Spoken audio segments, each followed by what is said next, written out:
No final desse vídeo, eu vou te contar o sinal mais silencioso de todos, um sinal que muitas pessoas já receberam, não reconheceram e que prova que a oração não só chegou, como foi respondida.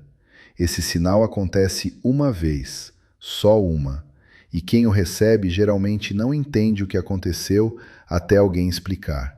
Fique até o final. Agora, antes de qualquer apresentação, preciso te dizer algo que provavelmente ninguém teve coragem de te dizer ainda. A sua oração pelas almas do purgatório não é um ato de fé cega e sem retorno. A Igreja Católica, por meio dos seus maiores teólogos e místicos reconhecidos ao longo de séculos, ensina que Deus frequentemente permite sinais de confirmação. E esses sinais têm um padrão específico, documentado, que a maioria das pessoas descartou como coincidência ou como imaginação. Meu nome é Padre Jonas, sou sacerdote há mais de 20 anos, cresci em Porteirinha, no norte de Minas, e sempre fui uma pessoa cuidadosa com esse tipo de assunto. Não gosto de misturar espiritualidade com sensacionalismo.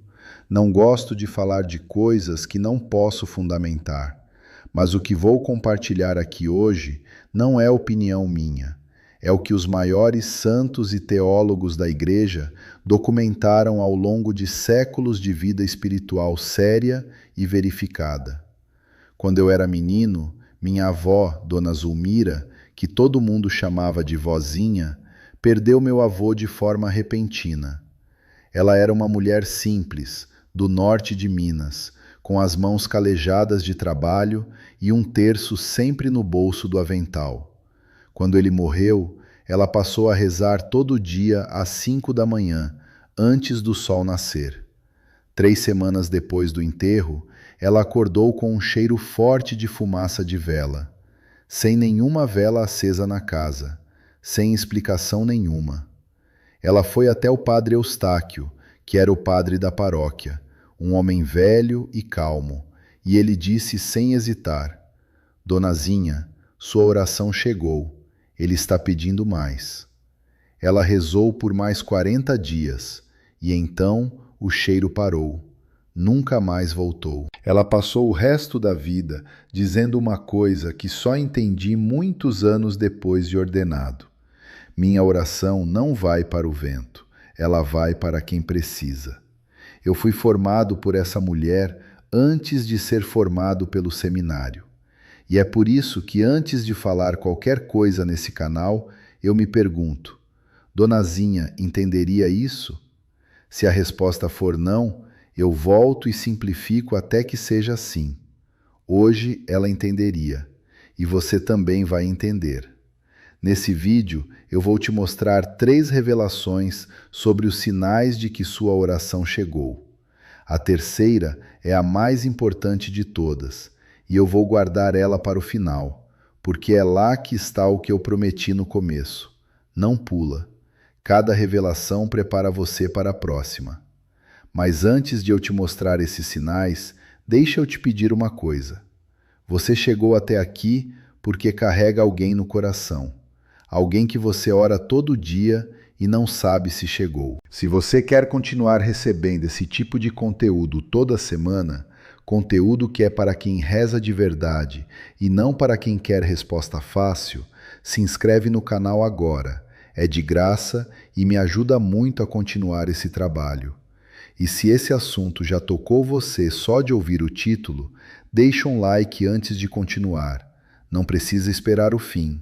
Um like é sua forma de dizer: Padre Jonas, isso importa para mim. Agora sim, vamos juntos. Antes de entrar na primeira revelação, precisa que você entenda o mecanismo que está por baixo de tudo isso. São João Paulo II, na carta apostólica Salvifici Dolores, publicada em 1984, escreveu que a comunhão dos santos não é metáfora, é realidade viva que atravessa a fronteira entre o tempo e a eternidade. Ele disse que o fio que liga a oração do fiel à alma em purificação é tão real quanto o fio que liga um filho à mãe, e que Deus, que criou esse fio, sabe como usá-lo nos 2 sentidos. Pensa nessa imagem. um fio esticado entre dois pontos. De um lado, você, na cadeira de balanço da varanda, com o terço nas mãos. Do outro lado, a alma de alguém que você amou. Você puxa o fio com a sua oração. E Deus, que sustenta esse fio, deixa o sinal voltar pelo mesmo caminho. Não é fantasia, é doutrina. E é isso que torna os sinais que você vai conhecer hoje não apenas possíveis, mas esperados. Quero te apresentar alguém, Dona Conceição Ribeiro de Faria, 69 anos, de Curvelo, Minas Gerais, viúva há 8 anos. O marido, seu Joaquim, morreu de infarto fulminante enquanto trabalhava na roça. Rápido demais para os sacramentos. Sem a unção dos enfermos, sem confissão, sem despedida. Ela mora sozinha na mesma casa de adobe onde criou os 3 filhos. Todo dia, às 6 da manhã, antes do dia começar, ela senta na cadeira da varanda com o terço de madeira que a mãe dela lhe deu quando se casou. As contas estão desgastadas de tanto uso. Todo mês, no dia 15, ela acende uma vela na igreja de Nossa Senhora do Carmo por seu Joaquim. Já mandou 14 missas pelo marido nos 8 anos que se passaram. Ela tem uma foto 3x4 de seu Joaquim na carteira. A foto do documento de identidade, a única foto que existia. Toda vez que termina o terço, ela tira a foto, olha por alguns segundos e diz baixinho: "Já cheguei". Ela não sabe exatamente por que começou a fazer isso. Começou 2 meses depois da morte dele e nunca mais parou. No dia em que ela me procurou, ela disse uma frase que ficou comigo: "Padre, eu rezo todo dia, mas é como gritar no escuro sem saber se tem alguém do outro lado. Às vezes fico com medo de que ele não esteja mais lá, e que eu tenha rezado esses 8 anos para o vazio." Eu precisei fazer um esforço para não chorar na frente dela, porque eu reconheci naquela frase a dor de uma mulher que nunca parou de rezar, mas havia parado de acreditar que estava chegando. E foi naquele dia que comecei a reunir tudo que vou compartilhar com você agora. A primeira revelação. Eu chamo isso de a paz que não é sua. Quando rezamos pelas almas do purgatório, nossa oração sobe a Deus como intercessão. Mas o que pouca gente sabe é que a alma em purificação não é passiva nesse processo. Ela recebe a oração como um refrigério, como água num dia de seca, e em resposta ao que recebe, ela própria intercede por nós diante de Deus. É um circuito. Nós enviamos, ela recebe, ela retribui. Quando esse circuito está ativo, Deus frequentemente permite que o retorno chegue até nós como uma paz interior repentina e inexplicável no meio da oração. Uma paz que não tem origem emocional, que não foi construída pelo esforço do pensamento, que simplesmente aparece. A metáfora é esta. Imagine que você está ligando para alguém numa casa muito distante. Você não sabe se a linha vai cair ou se alguém vai atender. Mas, de repente, a linha para de fazer sinal e fica quieta. Não é sinal de ocupado, é sinal de que alguém atendeu do outro lado. Santo Tomás de Aquino, no suplemento da Suma Teológica, questão 71, artigo 3º, ensina que as almas do purgatório, embora impedidas de mereitar para si, conservam a capacidade de interceder pelos vivos como expressão de caridade sobrenatural. A alma que recebe sua oração pode, e frequentemente o faz, retribuir com intercessão que Deus converte em consolação interior para quem orou. Dona Conceição reconheceu esse sinal quando eu descrevi para ela.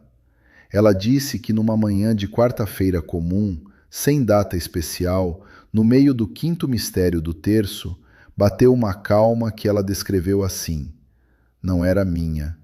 Foi como se alguém tivesse posto a mão no meu ombro." Ela ficou tão perturbada com aquilo que foi até a igreja me contar. E quando eu ouvi, reconheci imediatamente o que havia acontecido. Então aqui vai a instrução para você. Ao rezar pelo seu falecido, Ao terminar cada dezena do terço, faça uma pausa de 30 segundos em silêncio completo, sem continuar a oração, sem pensar na próxima Ave Maria. Apenas espere. Observe se algo muda no seu interior durante esse silêncio. Se em algum momento você sentir uma paz repentina que não estava lá antes, não a descarte como emoção. Faça um gesto físico de reconhecimento, uma inclinação de cabeça, um sinal da cruz e diga em voz baixa: recebido. Isso não é espiritismo, é a resposta consciente a um circuito espiritual que a Igreja reconhece há séculos. Você vai pensar: mas padre, isso não é coisa de espírita, ficar esperando o sinal dos mortos? Eu entendo esse pensamento. A diferença é fundamental. Espiritismo é provocar, evocar, convocar a alma pela própria vontade humana. O que estamos fazendo aqui é simplesmente estar atentos ao que Deus, em sua misericórdia, pode permitir que chegue até nós como resposta à oração legítima.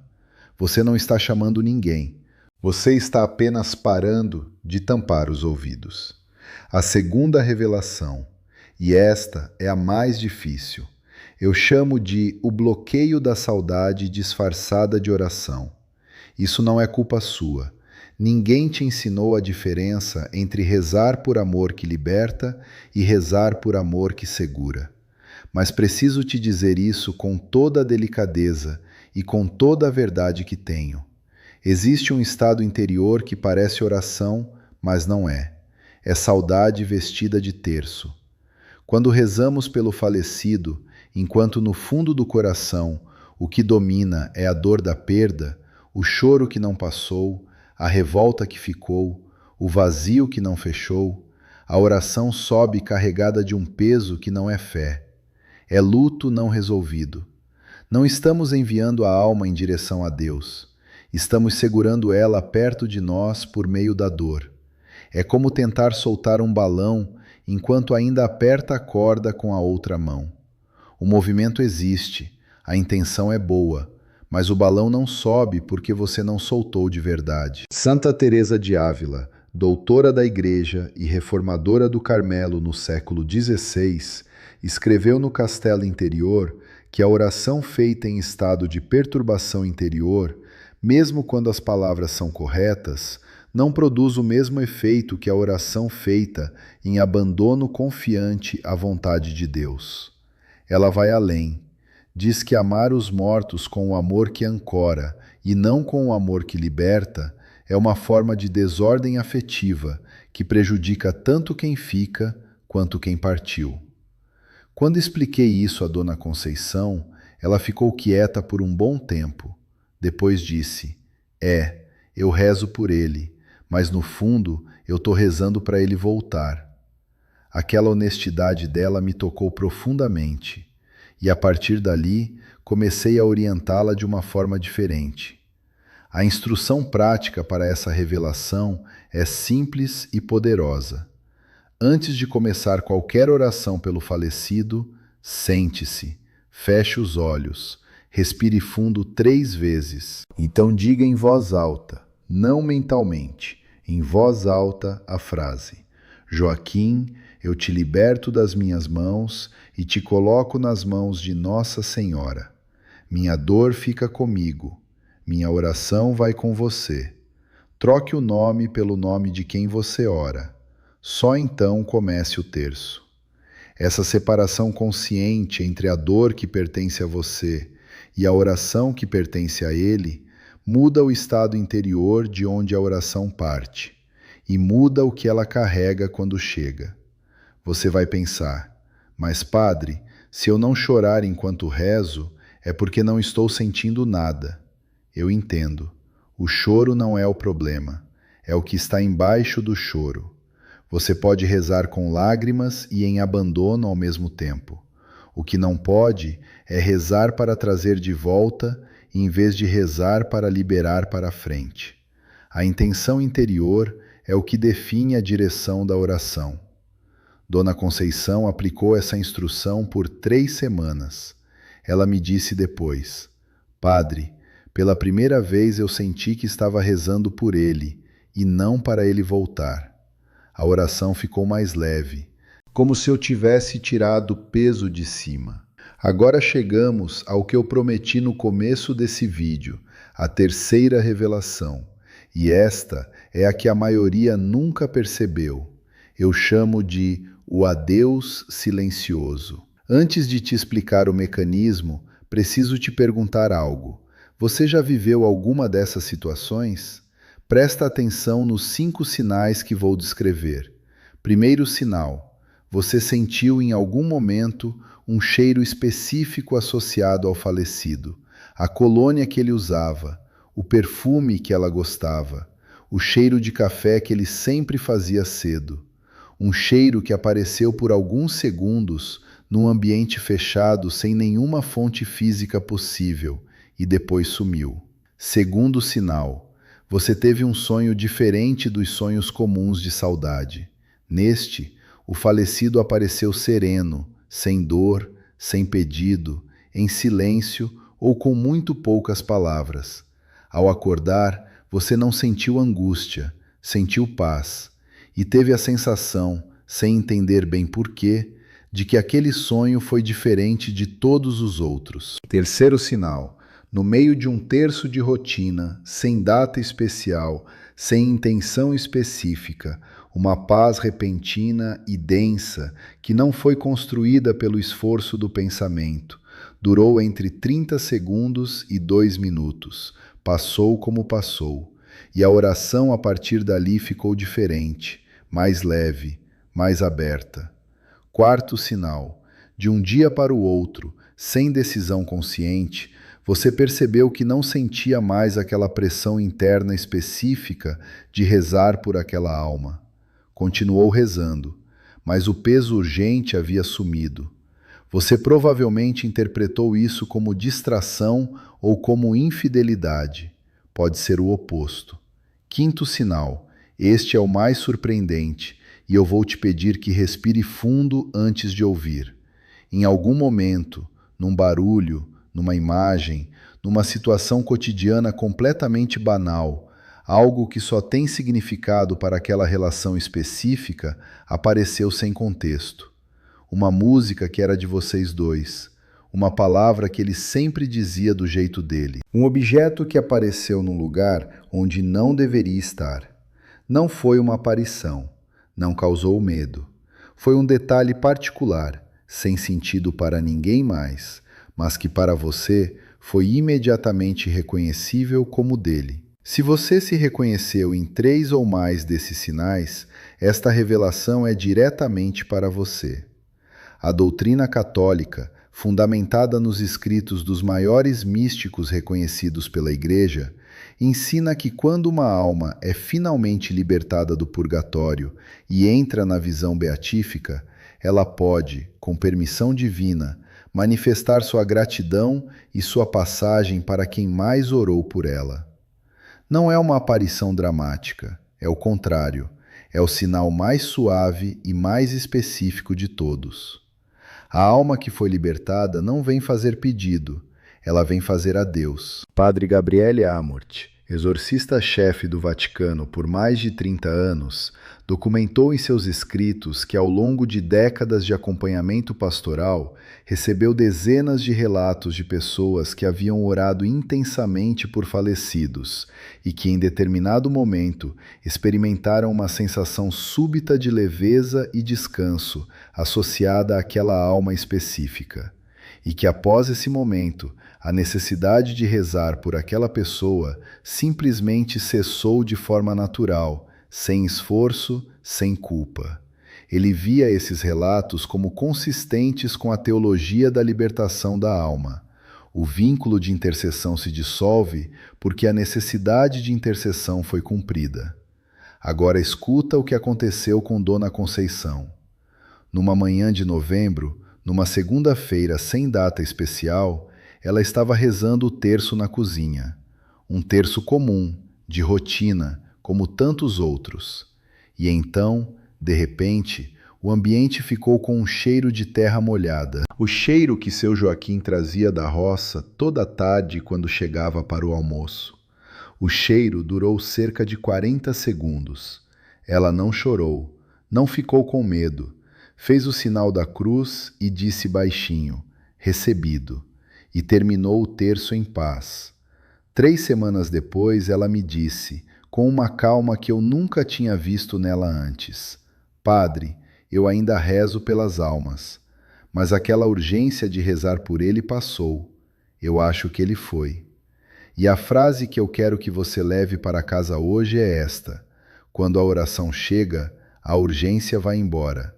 Não porque você esqueceu, mas porque ele foi. Você vai pensar, mas Padre, e se eu inventar que recebi um sinal porque quero muito receber? Como sei que não é auto-engano? Boa pergunta. A resposta é simples. O sinal verdadeiro não é aquele que você busca. É aquele que te pega de surpresa quando você não estava buscando. Auto-engano aparece quando estamos querendo muito. Os sinais documentados pela tradição mística aparecem nos momentos mais banais, na cozinha, lavando louça, no meio de uma oração de rotina.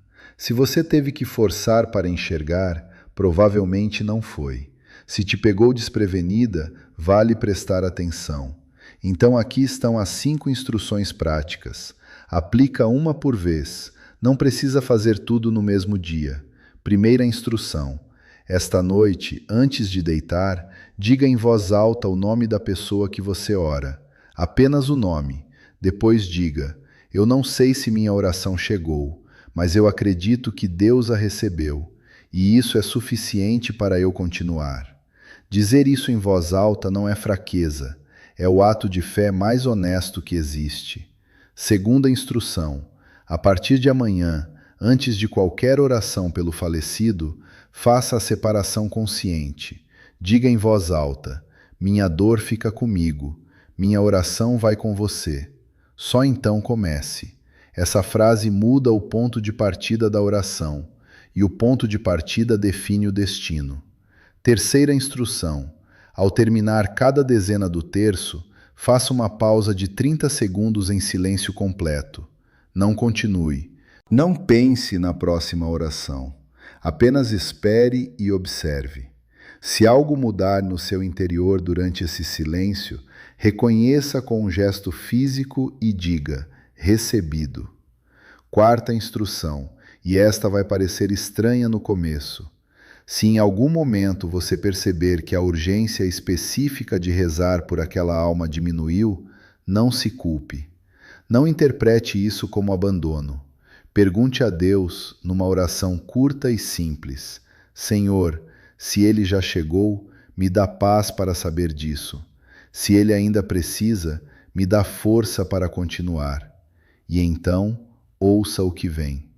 Quinta instrução, a mais difícil e a mais transformadora.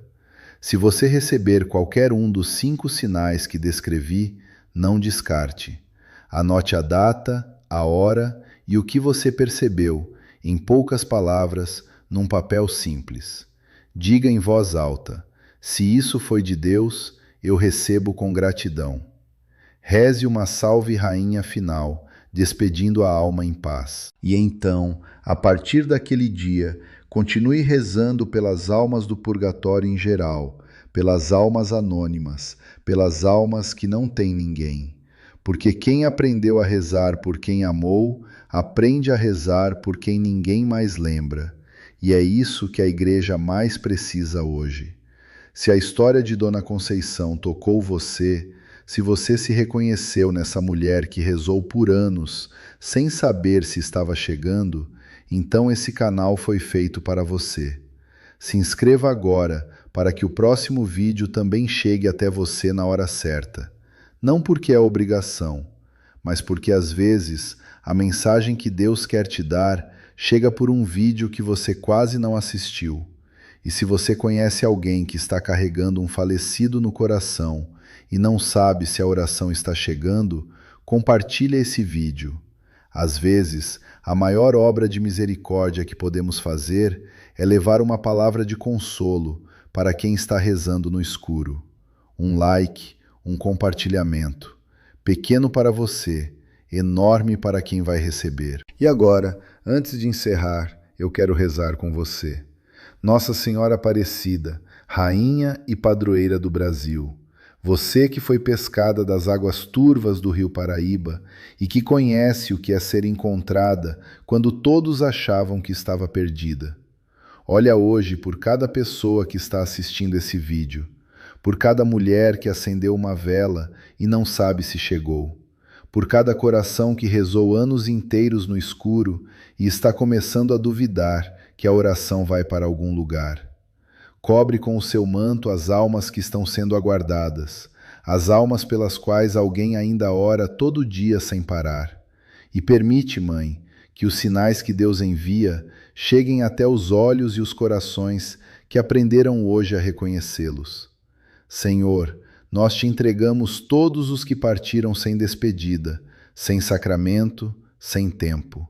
Sabemos que você não mede o amor pelo ritual cumprido, mas pela misericórdia, que é maior do que todo o nosso pecado. Recebe as orações dessas mulheres que rezam sozinhas nas varandas, nas cozinhas, nas cadeiras de balanço do interior de Minas e de todo esse Brasil.